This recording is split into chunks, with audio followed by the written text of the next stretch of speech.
మద్యం కేసులో మరోసారి ఎమ్మెల్సీ కవిత ఝలకిచ్చారు. సిబిఐ విచారణకి రేపు హాజరు కావడం లేదని లేఖ రాశారు.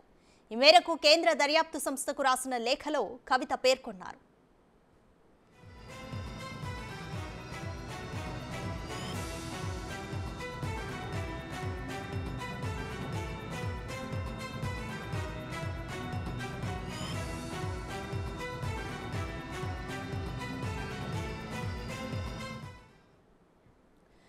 కంప్లీట్ డీటెయిల్స్ మా ప్రతినిధి సైదులు అందిస్తారు. సైదులు, ఈసారి సిబిఐను ఢిల్లీ మద్యం కేసులో కవితను నిందితురాలుగా చేర్చింది. అయితే ఈ నేపథ్యంలో రేపు విచారణకు కూడా పిలిచింది. అయితే రేపు కవిత వెళ్ళట్లేదంటూ కూడా లేఖలో పేర్కొన్నారు. కంప్లీట్ డీటెయిల్స్ ఏంటి? ఎస్ రాధిక, కొద్దిసేపటి క్రితమే ఎమ్మెల్సీ కవిత సిబిఐకి లేఖ రాశారు. అయితే 41A నోటీసులు నాకు జారీ చేశారు, కానీ 41A నోటీసులు జారీ చేయడం సబబు కాదు అని చెప్పేసి కూడా తను ఈ లేఖలో ప్రస్తావించారు.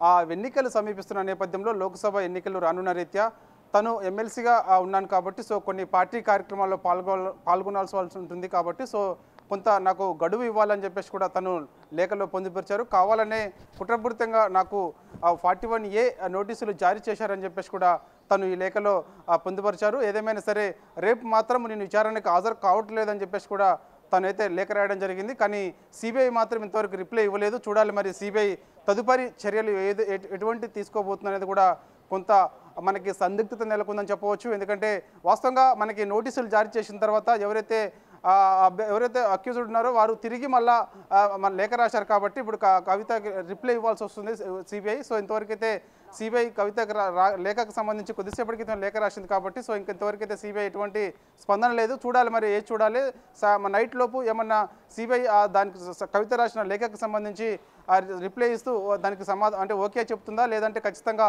విచారణకు హాజరు కావాల్సిందే అంటుందా అనేది కూడా తెలియాల్సింది. ఒకవేళ రిప్లై కాక సిబిఐ ఇవ్వకపోతే మాత్రం అవసరమైతే కోటి సిబిఐ కార్యాలయంలో ఉన్నటువంటి అధికారులు రేపు ఖచ్చితంగా నందినగర్లో కవిత నివాసం ఉంటుంది కాబట్టి ఖచ్చితంగా నందినగర్ కవిత నివాసానికి వెళ్ళి విచారించే అవకాశం కూడా ఉంటుంది. కాకపోతే కవిత మాత్రము ఖచ్చితంగా అందుబాటులో ఉండాల్సిన పరిస్థితి వస్తుంది. అదే లేఖలో కొన్ని అంశాలు మన కవిత పొందుపరిచారు. ముఖ్యంగా సిఆర్పిసి సెక్షన్ 141A కింద జారీ చేసిన నోటీసును రద్దు చేయండి లేదా ఉపసంహరించుకోండి అని చెప్పేసి కూడా తను కొంత రిక్వెస్ట్ చేశారు సిబిఐకి. చూడాలి మరి ఉపసంహరించుకుంటుందా రద్దు చేసుకుంటుందా అనేది కూడా మనకి కొంత సందిగ్ధత ఉంటుంది.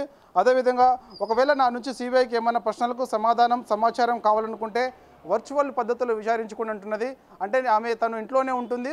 నేరుగా ఆమె వర్చువల్ పద్ధతిలో విచారణ వాస్తవంగా ఏమైనా ఇబ్బందులు తలెత్తితే వాస్తవంగా వర్చువల్ పద్ధతిలోనే విచారణకు హాజరవుతుంటుంది. కానీ ఆమెకు ఎటువంటి ఇబ్బందులు ఏం లేవు కాబట్టి ఖచ్చితంగా ఆమెకి విచారణకు హాజరు కావాల్సి ఉంటుంది.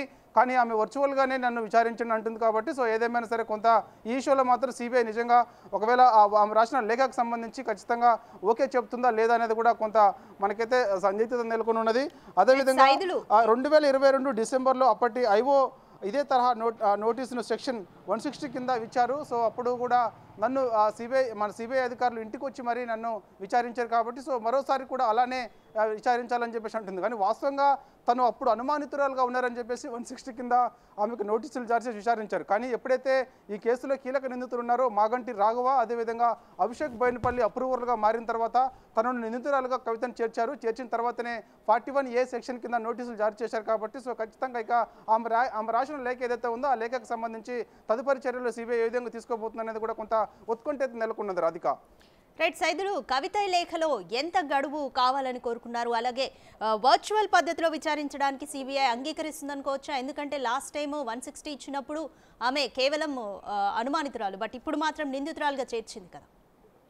ఎస్, వాస్తవంగా నిందితురాలు ఉన్నారు కాబట్టి ఖచ్చితంగా వర్చువల్ పద్ధతిలో ఎట్టి పరిస్థితుల్లో కూడా అంగీకారం తెలపదు అనేది కొంత మనకి తెలుస్తుంది సిబిఐ. ఎందుకంటే ఆమెను విచారించేందుకు ఖచ్చితంగా ఇప్పటికే ఆల్రెడీ ఇందులో కీలకంగా ఉన్నటువంటి ఢిల్లీ ముఖ్యమంత్రి అరవింద్ కేజ్రీవాల్ని కూడా రేపు విచారణకి ఈడీ పిలుస్తుంది కాబట్టి ఖచ్చితంగా ఈ కవితను కూడా ఒకేసారి విచారించడం వల్ల ఈ కేసులో ఎవరైతే కీలకంగా ఉన్నారో సౌత్ గ్రూపులో సంబంధించి మొత్తం కీలకంగా ఉన్న నిందితులందరినీ కూడా ఈ ఢిల్లీ లిక్కర్స్ కేసులో ఉన్నారు కాబట్టి దాదాపుగా ఇద్దరు అప్రూవల్గా మారిన తర్వాత కవితను కూడా నిందితురాలుగా నేరుగా ఇప్పుడు సిబిఐ చేర్చింది కాబట్టి సో ఖచ్చితంగా విచారణకు హాజరు కావాల్సి ఉంటుంది. ఎట్టి పరిస్థితుల్లో కూడా తను వర్చువల్ పద్ధతిలో విచారించడానికి అయితే వీలు ఉండదు కాబట్టి సో ఖచ్చితంగా మరి చూడాలి. మరి రేపు సిబిఐ నేరుగా కవిత నివాసానికి వచ్చి విచారిస్తారా, లేదంటే తదుపరి చర్యలు ఏ విధంగా తీసుకోబోతుంది అనేది కూడా కొంత ఉత్కంఠ అయితే నెలకొందని చెప్పొచ్చు. ఏదేమైనా సరే ఆమె మాత్రం ఒకటి వర్చువల్గానే నన్ను విచారించాలని చెప్పడము లేఖలో, అదేవిధంగా 160 గతంలో నన్ను డిసెంబర్ నెలలో విచారించారు 2022లో, అప్పుడు 160 కింద నోటీసులు జారీ చేసి విచారించారు. సో అదేవిధంగా విచారించాలంటుంది కాబట్టి సో ఈ అంశాలన్నింటినీ కూడా ఎట్టి పరిస్థితుల్లో కూడా సిబిఐ పరిణిలోకి తీసుకోదనేది కూడా మనకు తెలుస్తుంది. అదేవిధంగా వెన్నికలను సాకుగా చూపిస్తూ తను లేఖలో పొందుపరిచారు. వాస్తవంగా వెన్నికలు ఇంకా గడువు ఇంకా మనకి మార్చి 18 లేదా 20 లోపు నోటిఫికేషన్ విడుదల అవకాశం ఉన్నది. అదేవిధంగా బీఆర్ఎస్ కూడా ఒక సొంత మన తెలంగాణ రాష్ట్రంలోనే ప్రచారం అంటే పోటీ చేస్తున్న నేపథ్యంలో తను ఎక్కడ కూడా ఇంకా బీఆర్ఎస్ ఎక్కడ కూడా పోటీ చేయట్లేదు కాబట్టి సో ఏదేమైనా సరే తెలంగాణ రాష్ట్రంలోనే పోటీ ఉన్నది కాబట్టి తెలంగాణలోనే ఆమె ఒకవేళ పార్టీ కార్యక్రమాలు ఉంటే మన తెలంగాణ రాష్ట్రంలో పాల్గొనాల్సి ఉంటుంది కాబట్టి సో ఇక దానికి సంబంధించి కూడా కొంత సిబిఐ కూడా ఆలోచిస్తుంది కాబట్టి సో మినహాయింపు ఇస్తుందా ఇవ్వదా అనేది కూడా ఏదేమైనా సరే కొంత ఉత్కంఠ అయితే నెలకొన్నది. చూడాలి. మరి కొద్దిసేపటి క్రితమే కవిత లేఖ రాసింది కాబట్టి సో ఇక తదుపరి సిబిఐ ఏ విధమైన చర్యలు తీసుకోబోతుంది అనేది కూడా ఉత్కంఠంగా మారిందని చెప్పవచ్చు. రాధిక. రైట్. సైదులు ఇప్పటికే ఈడీ నోటీసులకు సంబంధించి కూడా సుప్రీంకోర్టును ఆశ్రయించారు కవిత.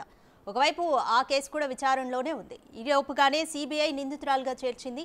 అయితే సిబిఐ నోటీసులకు సంబంధించి కూడా కవిత తన న్యాయవాదులతో సంప్రదింపులు జరుపుతున్నారా? మళ్ళీ సుప్రీంకోర్టును ఆశ్రయించే అవకాశాలు ఉన్నాయి? ఏ విధంగా ఉంటుంది? వాస్తవంగా సిబిఐ కేసు నమోదు చేసిన తర్వాత వీడి ఎంట్రీ అయింది కాబట్టి 100 కోట్ల మేర ముడుపులు ఇటు సౌత్ గ్రూప్కి అందాయని చెప్పేసి కూడా వీడి ఎంట్రీ అయింది కాబట్టి సో ఆ విషయంలో ఈడీ ఎంట్రీకి సంబంధించి మాత్రమే తను ఇప్పుడు సుప్రీంకోర్టులో కేసు వేసింది. అంటే గతంలో కొన్ని అంశాలను ప్రస్తావనకు తీసుకొస్తుంది. ముఖ్యంగా అటు నళిని విషయం కానీ అదేవిధంగా శ్రీమతి సోనియా గాంధీ విషయాన్ని కూడా ప్రస్తావనకు తీసుకొచ్చింది. వీడి గతంలో వాళ్ళిద్దరిని కూడా ఇంటి దగ్గర విచారించింది. సో నన్ను కూడా ఇంటి దగ్గర విచారించాలి, ఒక మహిళను నన్ను ఢిల్లీకి పిలిపించి దాదాపుగా ఒక 8-9 గంటల పాటు నన్ను విచారణ చేశారని చెప్పేసి కూడా తను లేఖలో పొందుపరిచి సుప్రీంకోర్టులో కేసు వేశారు కాబట్టి సో ఆ కేసు కూడా ఈ నెల 25వ తారీఖే జడ్జిమెంట్ ఉన్న నేపథ్యంలో చూడాలి. మరి సుప్రీంకోర్టుకి సంబంధించిన జడ్జిమెంట్కి సంబంధించి ఇటు సిబిఐ కూడా పరిణలోకి తీసుకుంటుందా లేదా అనేది కూడా కొంత ఉత్కంఠంగా మారింది. లేకపోతే మాత్రం ఒకవేళ ఈడీకి సంబంధించిన కేసు కాబట్టి ఒకవేళ సిబిఐకి సంబంధించి ఈడీకి సంబంధించిన కేసు కాబట్టి సుప్రీంకోర్టు జడ్జిమెంట్ బట్టి తదుపరిగా ఏం నిర్ణయం తీసుకోబోతుంది అనేది ఉత్కంఠగా మారింది. ఒకవేళ సిబిఐ మాత్రము రేపు ఖచ్చితంగా విచారణకు హాజరు కావాల్సిందంటే మాత్రం ఖచ్చితంగా కోర్టులో ఉన్నటువంటి సిబిఐ అధికారులు నేరుగా నందినగర్ కవిత నివాసానికి వచ్చి ఖచ్చితంగా ఆమె విచారించే అవకాశం ఎక్కువగా కనిపిస్తుంది. ఎందుకంటే ఆమె పొందుపరిచిన లేఖలో కొన్ని అంశాలకు సంబంధించి ఏవి కూడా అవి పరిణలోకి తీసుకునే అంశాలుగా పెద్దగా లేవు కాబట్టి చూడాలి. ఎందుకంటే గతంలో ఆమె అనుమానితులుగా ఉన్నప్పుడు మాత్రమే 160 కింద నోటీసులు జారీ చేసి ఆమె విచారించారు. కానీ ఇప్పుడు ఎప్పుడైతే మాగంటి రాఘవ, అభిషేక్ బోయినపల్లి ఇద్దరు కూడా అప్రూవల్గా మారిన తర్వాత ఖచ్చితంగా సౌత్ గ్రూప్లో చాలా కీలకంగా ఎమ్మెల్సీ కవిత ఉన్నది. సో చాలాసార్లు ఆమె కొన్ని హోటల్లో అంటే హైదరాబాద్లో ఉన్నటువంటి ఒక 5 స్టార్ హోటల్లో ఒక మీటింగ్ కూడా ఏర్పాటు చేసింది. ఇటు ఢిల్లీ లిక్కర్ స్కామ్కి సంబంధించి అటు ఢిల్లీలో ఉన్నటువంటి అప్పుడు ఆమ్ ఆద్మీ పార్టీకి సంబంధించిన కొందరు వ్యక్తులతో చేతులు కలిపింది. సో 100 కోట్ల మేర కూడా చేతులు మారాయని చెప్పేసి కూడా ఇటు కేసు నమోదు చేసిన నేపథ్యంలో సో ఖచ్చితంగా ఆమె నిందితురాలుగా చేర్చింది కాబట్టి సో ఇక 41A కింద నోటీసులు జారీ చేసిన నేపథ్యంలో ఇక సిబిఐకి సంబంధించిన లేఖ ఇప్పుడు పరిణలోకి తీసుకుంటుందా, కవిత రాసిన లేఖను సిబిఐ పరిణలోకి తీసుకుంటుందా తీసుకోదా లేదా ఖచ్చితంగా ఆమె అదుపులోకి తీసుకుంటారా రేపు అనేది కూడా కొంత ఉత్కంఠంగా అయితే మారిందని చెప్పవచ్చు. Radhika. Right. Thank you Saidulu.